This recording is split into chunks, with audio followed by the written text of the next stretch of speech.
يا صباح الخير على احلى متابعين عندي. نقول السلام عليكم ورحمه الله وبركاته، ونسمي بسم الله ونصلي على النبي عليه الصلاه والسلام. تعالي اقولك ازاي تعملي الملوخيه المجمده دي احسن من اللي بتشتريها واوفر 100 مره. شايفين شكلها عامل ازاي؟ كاني مشتريها بالظبط، بس انا عاملاها في البيت، وكمان كانت قاعده عندي الملوخيه دي بقالها اسبوع. تعالي اقولك نعملها ازاي بالطريقه دي، نحفظها ازاي في التلاجة ونخزنها زي ما انتوا شايفين كده بالظبط. شايفين شكلها عامل ازاي ومجمده ازاي وجميله ازاي، وكمان لما بتيجي تعمليها بيبقى خضرها جميل جدا. بسم الله ما شاء الله لا قوه الا بالله. تعالوا يا حبايبي اقول لكم هنعمل الملوخيه دي بالطريقه دي ازاي. يلا معايا. طبعا الملوخيه كانت عندي بقالها اسبوع، ارطفتها زي ما انتوا شايفين كده، ولا سخنت ميه ولا عملت حاجه على البوتاجاز. انا رحت فاتحه السخان وحطيت الملوخيه بتاعتي في قلب حاجه غويطه زي ما انتوا شايفين كده، بس درجة المية كانت بتغلي نازلة من قلب السخان، بتغلي زي ما انتوا شايفين البخار. وفضلت اقلب فيها دقيقتين كده، اقلب. لازم تقلبي كده عشان الملوخية كلها تاخد البخار بتاع السخنية. اهو سبتها بتاع دقيقتين 3 كده، وانا برضو عمالة اقلب، يعني اقلب فيها عشان كلها تبقى زي بعض. هي ما بتاخدش وقت، الملوخية ملهاش روح. اهو كده اقلب من فوق لتحت. والملوخية طبعا يعني كانت مش صابحة يعني قوي، لا هي كان بقالها اسبوع عندي، وانا طبعا ما برميش حاجة الحمد لله ولله الحمد. اهو انا جبت ميه من السخان، فتحت السخان كده زي ما انتم شايفين، ونزلت ميه سخنة من السخان، ولا حطيت على البوتاجاز ولا اي حاجة، ولا حطيت اي مواد حافظة والله. لو انت عايزاها تقعد عندك اكتر في الفريزر بتضيفي معلقة سكر، عشان دي مادة حافظة. معلقة سكر عليها واحنا بنخرطها، يعني واحنا بنخرطها. اهو قفلت السخان، المية بتاعت الحنفية، وقلبت فيها دقيقتين 3 في المية كده زي ما انتوا شايفين كده. لونها ايه اتغير.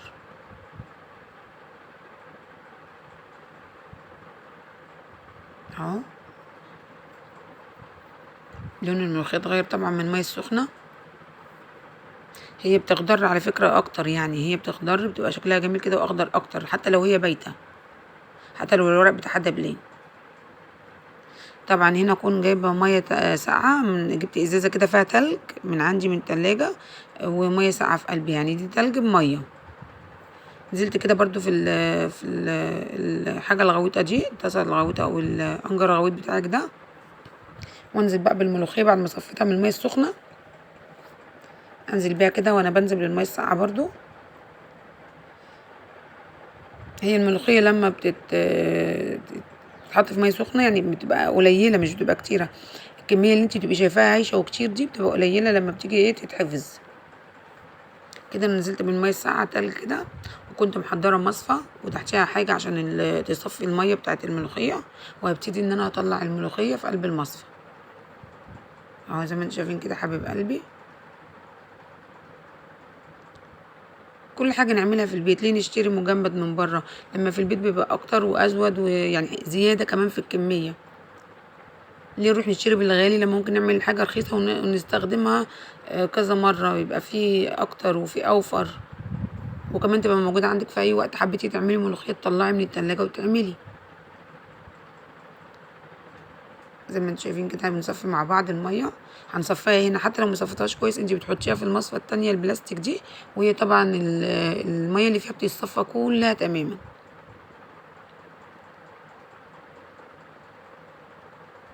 نيجي بقى هنا للمرحله بتاعه الخرط. طبعا لا هنخرط بمخرطه ولا باي حاجه خالص، احنا هنجيب الخلاط بتاعنا زي ما عودتكم، ونروح حاطين فيه الملوخيه بتاعتنا، ننزل بالكميه بتاعتنا كلها. بتبقى قليله بعد ما عملناها خزناها كده، يعني طريقه التخزين بتبقى قليله. ننزل بالكميه كده في الخلاط، ولا تقولي لي بقى مخرطه ولا كبه ولا اي حاجه، احنا هنديها ضربتين 3 كده في قلب الخلاط. بس قبل ما تضربيها ضربتين 3 هنضيف لها يعني احنا خلصنا كله كده، هنضيف لها كوبايه ميه. عشان الخلاط يقدر يلفها، وبعدين تتحرك في الخلاط كويس. اهو انا كده نزلت بالكميه بتاعتي في الخلاط زي ما انتم شايفين، وجبت كوبايه ميه الا ربع كده، كوبايه ميه الا ربع كده، وانزل بيها على الخلاط. ولو عايزه ربع كمان مش مشكله حطي لها، بس مش هتضربي ضرب على طول، لا انت تضربي ضرب متقطع سنه سنه يعني كده، وتسكتي تضربي تدوسي وتسكتي اهو، حبه حبه، اضرب حبه واسكت شويه. عايزه ضرب متقطع مش ضرب على طول اهو. وزي ما انتم شايفين ساعات الخلاط ما بيلفش معايا، فاعمل ايه بقى؟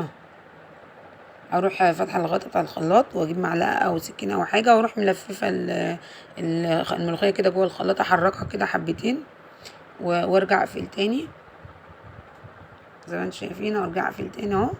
اقفل الخلاط كويس اهو. اضرب برضو ضرب متقطع تاني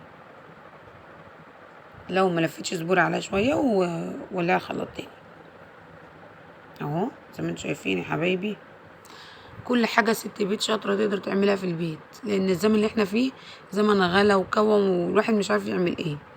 فلما بنعمل حاجة في بيتنا وبنحتاجها بنلاقيها، بنبقى انت عارفة ان حاطة حاجة ملوخية في البيت، اكل في البيت حافظاه، فبتطلعي بيبقى سهل عليك ان انت تطلعي وتضربي شوية طماطم، برضو بنبقى مخزنين الطماطم، وتطلعي تعملي الاكلة بتاعتك وجنبها شوية رز، وكان الله بالسر عليم. الدنيا غالية وعايزة التدبير والتوفير اهو. شايفين الخضرة عامل ازاي جوه الخلاط؟ بسم الله ما شاء الله لا قوة الا بالله، الله اكبر اهو. والله العظيم بتبقى جميلة جميلة جدا في الطبخ، وموفرة وسهلة وتشدي الكيس كده براحتك، تطلعي الكيس تعملي في الوقت اللي انت عايزاه، مش لسه هتروحي تشتري ولا لسه هتجيبي تقرطفي وتخرطي، لا دي جاهزة اهو. انتوا شايفين يا حبايبي بضرب كده بقى اهو، برضو ضرب متقطع. لو انت عايزاها ناعمة تضربيها ضرب على طول، عايزاها تبقى خشنة كده وحلوة تضربي ضرب متقطع عشان تاخديها زي ما انت عايزة اهو.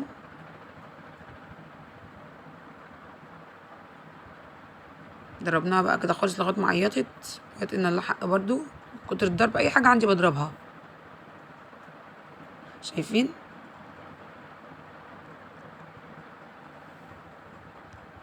شوفيها بقى زي ما انت عايزه، وانا كده خلاص خلصت ضرب فيها زي ما انتوا شايفين اهو. دلوقتي اعمل ايه بقى؟ بدور على حاجه عشان اصب فيها الملوخيه. انا كده صبيت الكيس اهوت، والكاميرا ما كانتش جايباه. طبعا انا بصبها كده، عايزين تعرفوا كده انا تصبها كده ازاي يعني، او تحطها في الكيس كده ازاي. اوريك دلوقتي حالا الطريقه بتاعت الكيس المربع دوت، والطريقه بتاعت الكيس المربوط، يعني في طريقتين. هي بسم الله ما شاء الله خضرة ازاي، تبارك الله. كل حاجه في البيت والله ليها فيها بركه، وتحسي ان انت عامله الحاجه بنظافه كده. انا جبت كوبايه ستانلس عندي زي ما انتوا شايفينها كده، وهجيب الاكياس بتاعه التلاجة. يعني هجيب الاكياس اللي هي متوفره عندك بتاعه التلاجة، اذا كان نص اذا كان كيلو، لو كان كبير بتحطي عليه الكميه وتطبقيه اهو. وافتح الكيس كده واروح حاطاه في قلب الكوبايه كده، وانزل بقى ايه بالكميه اللي موجوده في الخلاط قدامكم. باقي الملوخيه، هو دول كانوا 3 ربط يعني، بس هم طلعوا كميه قليله، لكن الملوخيه تخينه تزود اهو. بسم الله. شايفين الخضره عامله ازاي وتقولها تبارك الله، بسم الله ما شاء الله لا قوه الا بالله. وتصلي على النبي كده وانتي بتعملي حاجه زي ما احنا متعودين، عشان الصلاه على النبي بتزيد الحاجه بركه، بتجعل في البيت الخير. اللهم صل وسلم وبارك عليك يا رسول الله. نقلبها كده في بعض عشان تبقى كلها زي بعض تقيله. دي بقى الطريقه التانية، الكيس ده اللي انا حطيت فيه الاولاني بالطريقه دي، ودي الطريقه التانية اللي انتي تربطي الكيس بس تفرغي منه الهواء، لازما تتفرغ منه الهواء اهو. تضغطي كده وتهوي ايدك من فوق على اساس الهواء اللي في الكيس يخرج، او تحطي الكيس كده على الرخامه وتضغطي عليه، بعدين ترفعي الكيس لفوق وتشيلي منه الهواء اهو يا حبايبي. بصوا كده انا بنزل كده وبهوي ايدي عشان اطلع الهواء وافرغ الهواء كله من الكيس. ودي الطريقه التانية، تربطيها كده وتطلعيها تحطيها في الميه يعني تحت الحنفيه 5 دقايق، تبص تلاقيها فكت تقطعي الكيس وتحطيها في الحله على طول. اما دي بقى بتكسري الكيس ده نصين، وبرضو بتحطيه في قلب الحله على طول وانتي بتعملي الاكل. دي طريقه اهي، ودي طريقه تانية. زي ما انتم شايفينها جميله ازاي وخضره، بسم الله ما شاء الله لا قوه الا بالله، والله جميله. انا عملتها مرتين معاكم في القناه.